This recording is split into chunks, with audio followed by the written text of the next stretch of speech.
L'eau, c'est la vie. Savez-vous que 60 à 70% du corps humain est constitué uniquement d'eau? Oui, c'est pour vous montrer à quel point notre organisme a besoin d'eau. Il y a des personnes qui sont arrivées en dialyse juste parce qu'elles n'ont pas bu suffisamment d'eau, parce qu'elles étaient déshydratées. Ça vous montre à quel point il est important pour nous de boire de l'eau, ok, pour juste se maintenir en vie, pour pouvoir mieux filtrer nos reins, pour pouvoir avoir une meilleure circulation sanguine, pour pouvoir avoir une meilleure lubrification, par exemple, de nos articulations et encore plein d'autres avantages. Aujourd'hui, je vais vous parler de 7 bénéfices à boire de l'eau pour maintenir nos reins en bonne santé. Tout de suite après le jingle.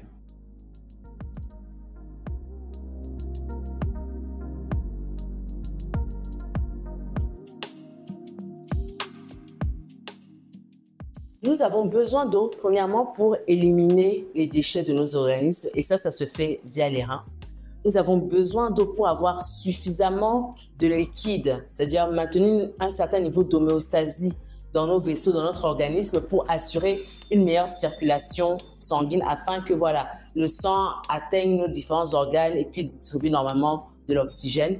Nous avons besoin d'eau pour lubrifier nos articulations afin de pouvoir nous mouvoir aisément et tout et tout. Alors, beaucoup de gens me demandent, mais docteur, quelle est la quantité d'eau normale que je devrais boire? Est-ce qu'il y a un chiffre standard? En fait, la réponse, elle est fonction de votre âge, de votre niveau d'activité, d'activité physique, de votre santé aussi. Elle est fonction de vos besoins. Mais en moyenne, on dit qu'un adulte normal devrait consommer 1,5 à 2 litres d'eau par jour. Maintenant, si vous avez des maladies telles que l'insuffisance rénale ou encore l'insuffisance cardiaque, là, il est question de faire une restriction hydrique dans un premier temps parce que là, vous êtes en surcharge et c'est cette surcharge qui crée tous ces problèmes-là. Alors, une autre question qu'on m'a posée récemment, c'est comment savoir si on boit suffisamment d'eau? J'ai parfois des personnes âgées, du fait de l'âge, du vieillissement, ne ressentent pas souvent le besoin de boire de l'eau. Donc, ils oublient parfois de boire de l'eau. Et c'est souvent cette déshydratation-là qui fait qu'ils tombent en hyponatrémie, on les hospitalise. Les médecins disent qu'il n'y a pas grand-chose, il faut juste mettre des perfusions pour réhydrater un peu. Okay? Alors, comment savoir si on a bu suffisamment d'eau? Le piège dans lequel il ne faut pas tomber, c'est de se dire « Ah, comme je n'ai pas soif, donc je n'ai pas besoin de boire de l'eau. » Non. L'un des premiers signes qui montrent que vous buvez suffisamment d'eau, c'est la couleur de vos urines. Est-ce que vos urines sont de couleur plus ou moins limpide ou jaune pâle? Ça, c'est un signe qui montre que vous êtes quelqu'un de bien hydraté. L'autre signe, c'est la fréquence de vos mictions. La miction, c'est-à-dire le fait d'avoir envie d'uriner. Si vous allez 7 à 10 fois par jour aux toilettes, ça veut dire que vous avez une bonne miction. Donc, vous êtes quelqu'un puisque vous éliminez autant ce que vous consommez, donc vous allez fréquemment uriner, donc ok, il n'y a pas de souci. Vous avez une bonne hydratation de votre organisme. Quels sont les signes de déshydratation? Donc, en dehors du fait que vous avez peut-être la gorge sèche, et si jamais vous ne ressentez pas cela, qu'est-ce qui peut dire que vous êtes en déshydratation? Alors, le signe le plus évident, c'est la couleur de vos urines, une fois de plus. S'ils ne sont pas jaune pâle, les urines très concentrées, très foncées, montrent clairement que vous êtes en déshydratation. D'autres signes plutôt qui sont moins évidents, ça peut être des maux de tête, tout simplement. Ça peut être des vertiges. Voilà. Donc, je pense qu'il faut être très attentif à votre consommation d'eau. Et maintenant, nous allons parler de 7 bénéfices pour la santé de vos reins à boire régulièrement de l'eau. Premier bénéfice, boire une quantité suffisante d'eau permet de prévenir ce qu'on appelle l'insuffisance rénale. Comme on l'a dit, le fait d'être déshydraté, de ne pas boire suffisamment d'eau, peut altérer la fonction de vos reins, notamment la fonction de filtration, parce que c'est le rôle principal de vos reins, d'élimination des déchets. Et du coup, vous n'éliminez pas suffisamment de déchets et donc vos reins vont commencer à être défectueux.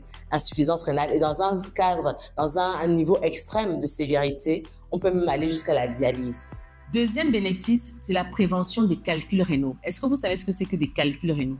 En fait, du fait que vous n'éliminez pas suffisamment, vos urines vont être de couleur foncée. Des particules vont commencer à s'agréger comme des cristaux. Ils vont commencer à s'agréger et ils vont rester localisés, n'est-ce pas, dans vos voies urinaires et tout. Et du coup, ça va faire très, très mal.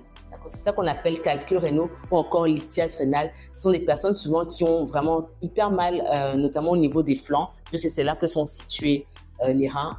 Okay? Et souvent, comment on traite cela? C'est par des anti-inflammatoires. On fait toutes sortes de bilans qui permettent de mettre en évidence ces calculs-là.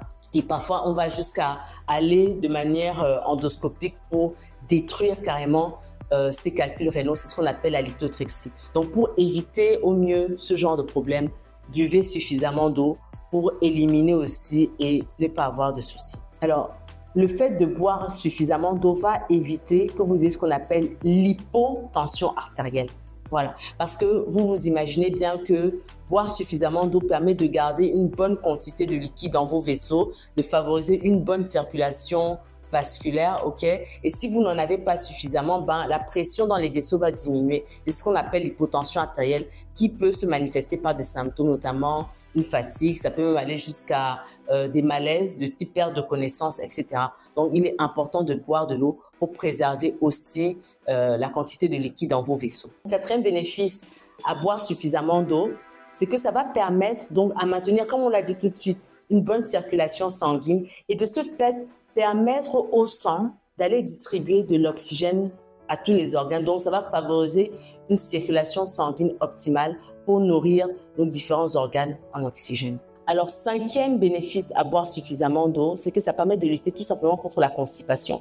Vous savez bien que quand les personnes sont constipées, en plus de leur dire manger beaucoup de fruits et légumes, qui sont des aliments riches en fibres et en eau, on leur dit justement buvez beaucoup d'eau. Comme ça permet vraiment de libérer le tube digestif et d'être à l'aise et de ne pas développer des maladies chroniques de l'intestin, par exemple.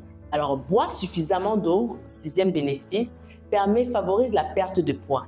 En effet, quand vous buvez de l'eau, ça crée un effet de plénitude gastrique. C'est-à-dire l'estomac est rempli, en tout cas en partie par l'eau que vous avez pris, ce qui fait que vous aurez tendance à ne pas trop manger. Donc déjà, ça c'est une bonne chose pour ceux qui veulent perdre du poids.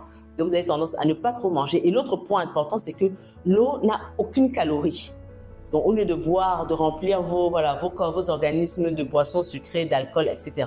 Quand vous buvez de l'eau, vous ne prenez aucun risque de prendre une seule calorie. Donc l'eau participe énormément à la perte de poids. Et enfin, septième avantage à boire suffisamment d'eau, septième bénéfice, c'est que l'eau permet de lubrifier nos articulations.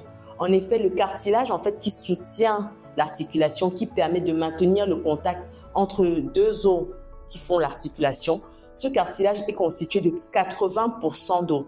Okay? Et donc, si vous avez un cartilage qui est bien lubrifié, ça facilite la mobilité, ça évite la formation rapide d'arthrose, okay? Et donc, ça facilite la vie tout simplement. Personne n'a envie de marcher en ayant des douleurs de genoux, des douleurs aux épaules, des douleurs partout. Donc, buvez de l'eau, surtout n'hésitez pas à boire suffisamment d'eau. Alors, quelle eau consommer? Alors, nous sommes dans une partie du monde où il est déconseillé de boire de l'eau du robinet directement. Okay? Donc, si vous n'avez pas accès peut-être à des eaux minérales, etc., filtrez l'eau, d'accord? Prenez de l'eau de qualité pour bénéficier de tous les électrolytes, de tous les nutriments, de tous les composants nécessaires à une bonne santé. Parce que si vous prenez une eau qui n'est pas potable, vous vous faites du mal. Parce que vous allez consommer quelque chose qui n'est pas hygiénique pour votre santé et vous allez développer notamment des maladies digestives. Okay? Donc, buvez de l'eau potable, filtrez-la si vous n'avez pas accès directement à l'eau minérale et bien sûr, idéalement, prenez de l'eau minérale pour préserver votre santé. Ce sera tout pour aujourd'hui. J'espère que vous avez apprécié cette vidéo. N'hésitez pas à liker, commenter, partager. Abonnez-vous si ce n'est pas encore le cas et surtout, gardez vos cœurs plus que toute autre chose.